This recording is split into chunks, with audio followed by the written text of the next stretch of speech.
Estamos de regreso aquí en Café Democrático por TV Red.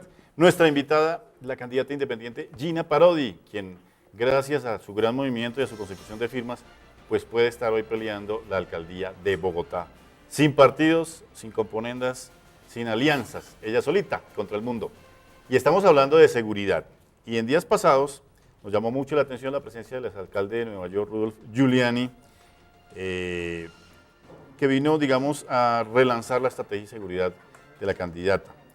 Y es muy importante saber qué enseñanzas nos puede dejar, aunque de pronto las situaciones son diferentes, pero bueno, convivimos con situaciones de violencia e inseguridad urbana de pronto que se pueden comparar y cuyas estrategias pueden ser válidas también en Bogotá. ¿Qué le dejó esa visita, doctora Gina, y qué aplicaría usted de lo que se aplicó en Nueva York para Bogotá? Empezando porque usted dice que va a encarar el problema personalmente, no se lo va a dejar al comandante de la policía, sino que usted misma, en vez de irse por allá al Campín a ver partidos o a hacer contratos con los amigos, usted se va a poner a ser la comandante de la policía en las calles. Más o menos es así. Lo que dice la Constitución es eso, es que el jefe de policía en una ciudad Es el alcalde. es el alcalde, punto. Y como tal hay que ejercer. Varias enseñanzas. La primera, el crimen en las calles puede llegar casi a cero. Él dice, el crimen en general no puede terminar en cero porque siempre va a haber criminalidad. Incluso hay un crimen que es el más difícil de atacar, que es el que sucede dentro de las casas. Entonces, dentro de las casas es mucho más difícil que la autoridad pueda entrar. Pero el crimen que sucede en las calles... El crimen social, más social. El crimen que sucede en un colegio, es decir, los delitos alrededor de un colegio, los delitos en un parque, los delitos en el transporte público, el robo de autopartes, son delitos que deberían tratar de reducirse hasta cero, y es posible porque ocurren en los ojos de todos nosotros. ¿Cuántas veces no oímos a alguien, conocemos a alguien, o incluso nosotros mismos, de alguien que va en el carro y dice, estaba en el carro, paquete, sí. le sacaron el paquete, la cartera a la mujer, le quitaron el espejo, todo el mundo vio y nadie hizo nada? Ese crimen se puede acabar. Segunda enseñanza es tenga un diagnóstico real de lo que está pasando en la ciudad. En una ciudad en donde hay narcotráfico, en donde esa es la queja de los padres frente a los colegios, frente a los parques, aquí hay crimen organizado. Y si hay crimen organizado, se desmantela. Una vez usted comience a bajar el delito del narcotráfico, eso tiene muchos delitos conexos, como el homicidio, como la extorsión, como el tráfico ilegal de armas. Entonces comienzan a bajar todos los delitos. Y tercero, una teoría muy importante que aplicó Giuliani en Nueva York, se llamaba la teoría de las ventanas rotas, que consiste en decir, si un edificio tiene una ventana rota y nunca se arregla, al día siguiente va a encontrar otra, al siguiente va a encontrar otra. En Bogotá sí tenemos ventanas rotas. Y usted lo que va a producir es el deterioro del edificio. El deterioro urbano va creando esos. Si usted en cambio coge la ventana rota y la arregla, no va a encontrar nunca un deterioro. Entonces, en eso consiste, por ejemplo, lo que está pasando en parques.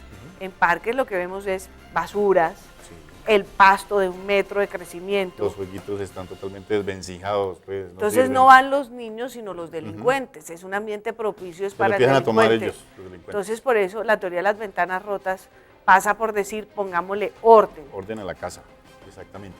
Bueno, ¿usted cree que en Bogotá nunca hemos tenido, y yo he conocido estudios de las Naciones Unidas, del PNUD, de todos los habidos y por haber, pero nunca hemos tenido un diagnóstico real o lo hemos maquillado? No sabemos lo que está pasando verdaderamente. A ver, o cada quien tiene teorías, pero no hace un diagnóstico. El diagnóstico real es que tenemos organizaciones criminales, que la complejidad de los delitos y el número mismo de los delitos solo se puede producir en una ciudad como Bogotá si detrás hay una organización criminal. Y vayamos a un ejemplo clave, para base, que la gente lo entienda. Celular. Detrás del robo de celular, que hay 1000 robos de celulares diarios, lo que tenemos es un cartel del celular.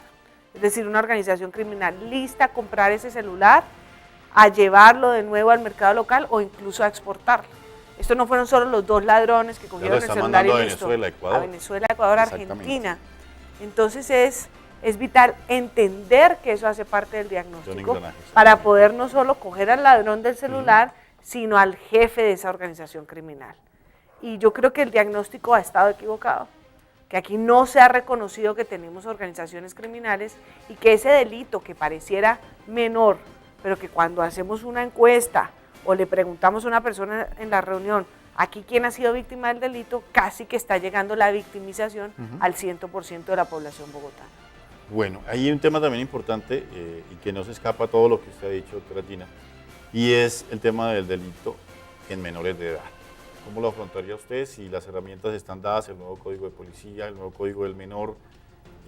¿Cómo se afrontaría este delito de los menores? Es decir, cuando es el menor de edad el que delinque o cuando es el menor de edad la víctima. Cuando es el que delinque. Primero nosotros en la ley de infancia creamos un proceso de responsabilidad penal. ¿Qué significa? ¿Cuál fue el cambio real que hizo esa ley de infancia? Sí. Que antes si un niño pobre robaba un chocolate en un supermercado, terminaba privado de la libertad. Pero si un niño rico cometía un homicidio, quedaba libre, porque lo que se medían eran las situaciones económicas y sociales que rodeaban al niño. Nosotros en el cambio dijimos, no, esto tiene que ser un proceso de responsabilidad penal objetiva, que según el delito se imponga una pena. Y van penas desde 1 año hasta 8, 10 años en los niños. Entonces, primero, si un niño comete un delito, pues hay que juzgarlo de acuerdo al código o ley de infancia que denominamos. Del menor, sí. Ahora, la gran pregunta que nosotros nos tenemos que hacer como sociedad es, ¿qué está haciendo la sociedad que los niños, que los menores de 18 años están prefiriendo salirse del colegio en 10º y 11º y pasarse a la informalidad o a la ilegalidad?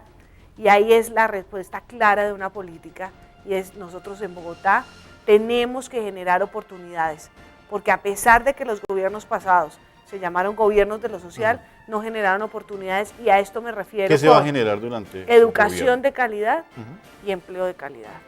La educación en Bogotá es una educación de pésima calidad, la pública. El 40% de los colegios privados están en nivel superior o muy superior, y solo el 2% de los colegios públicos se encuentran en ese nivel superior o muy superior. Es decir, a la puerta de entrada de los colegios lo que tenemos es un letrero que dice, bienvenido a la desigualdad, y después, en la puerta de entrada de las universidades públicas, tenemos un letrero que dice, no aquí solo entran los mejores. Sí, no pase, exactamente. O no pase. Ese es así. Bueno, tiene algo que ver con la inseguridad, y usted también lo ha planteado, y es hacer como una estrategia diferencial contra el delito sexual y contra todo lo que tenga que ver con ataques a la mujer. Cuéntenos un poquito de esta idea y por qué usted sería partícipe de una estrategia muy diferencial sobre este tema. Mauricio, nosotros hemos dicho en la campaña, Bogotá es mujer, pero no está hecha para las mujeres. Y hay varios puntos que nos muestran esto. Uno es el punto de la seguridad.